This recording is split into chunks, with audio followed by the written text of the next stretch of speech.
All right, so we're diving into this whole situation with Diddy. It's wild. I mean, this is a guy who lives life king size, right? Yeah. Like we're talking mansions worth millions, private jets, you name it. Yeah, the whole 9 yards. Exactly. And now he's locked up in Brooklyn's Metropolitan Detention Center. It's a crazy turn of events. It really is. And the charges against him are serious stuff. We're talking racketeering sex crimes. This isn't just like a slap on the wrist kind of thing. No kidding. And it's not like this is just some sensationalized tabloid story either. This is coming from People magazine. They had an article on September 20th.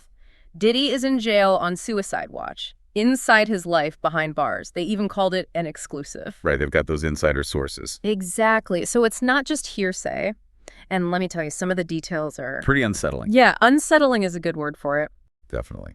And it's important to remember that he has pleaded not guilty. Right, of course. Everyone is innocent until proven guilty.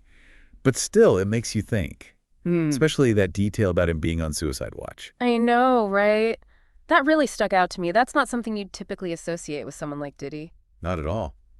It makes you wonder what's going on behind the scenes, what's going through his mind. Right. Like to go from that level of success and fame to being in a place like that facing these charges, it's got to be weighing on him. Absolutely. Yeah. Someone used to having so much control over their life, and suddenly they have none. Yeah. It's a recipe for some serious psychological distress. And those feelings must be amplified in a place like MDC Brooklyn. Oh, absolutely. And MDC Brooklyn, that's not some kind of celebrity rehab center or anything.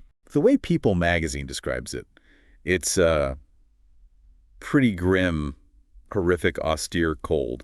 Those were some of the words they used. Yeah, that sounds about right. MDC Brooklyn, it's known for being a tough place. I bet. Even under the best circumstances, I can't imagine someone like Diddy adjusting well to that kind of environment. No, not at all. We're talking 6:00 a.m. wake-up calls, right? Yeah. Constant bed checks, practically zero contact with the outside world. Right. No internet, no personal space. It's about as far from his usual lifestyle as you can get. Exactly. And it's not just the physical stuff either. It's the mental toll it takes, the constant surveillance, the lack of privacy, the potential for violence. Yeah. It all adds up. Like a pressure cooker in there. You could say that again. You know, this whole situation actually reminds me of another high-profile case at MDC Brooklyn. Remember R. Kelly? His lawyer. She actually said that the conditions there were so bad that it was even making some of the tougher inmates break down. Like grown men were crying. Wow. Yeah, and think about it, Kelly. He was used to having a certain lifestyle, too. Calling the shots, having people cater to him. Then he ends up in MDC, and he's just another guy. Exactly. It shows you how the justice system, especially in places like MDC, can really strip away those layers of privilege. Right. Suddenly your money, your fame, none of it matters. It's a level playing field in there in a way. And in Diddy's case, you got to wonder if his celebrity status could actually make him more of a target in a place like that. Oh, absolutely. I mean, he's not just John Doe, he's Diddy. That name carries weight even within the walls of a prison. It does. And not always in a good way. There was this retired warden from MDC quoted in the article. He said, someone like Diddy, with his fame and the nature of the accusations against him, he's going to be a target. There's always someone looking to make a name for themselves. And what better way than by going after someone high profile? So where does Diddy go from here? I mean, the People article mentioned he pled not guilty, Right. which isn't surprising. And his lawyers are trying to get him out on bail. But it sounds like that's no sure thing. Yeah, it's not as simple as just throwing money at the problem. Yeah. We're talking about some serious charges here. Yeah. And the article even mentioned that judges have already denied him bail twice. Twice. Wow. They must be really worried he'd try to skip town. Exactly. They see him as a flight risk. Yeah.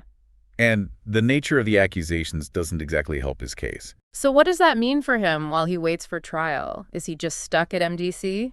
It's definitely a possibility. These cases can take a long time. Yeah. Especially with something this complex. Lots of evidence, witness testimonies, legal back and forth. Right. The People article didn't get into all the specifics, but cases like this, racketeering and sex crimes, they can drag on for years sometimes. Years. That's a long time to be living in limbo. Especially in a place like that.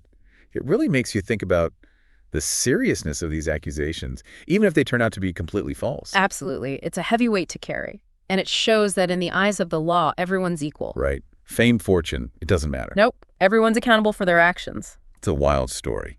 And it's not over yet. It makes you think about how we view celebrities, how quickly things can change, and how even someone like Diddy, with all his wealth and influence, can be brought down. It's a reminder that we're all human in the end, and that none of us are above the law. It's a lot to unpack, and it's something for all of us to consider as this case continues to unfold. Thanks for joining us for this deep dive. It's been a fascinating one, even if it is a bit unsettling. It certainly has. Thanks for having me.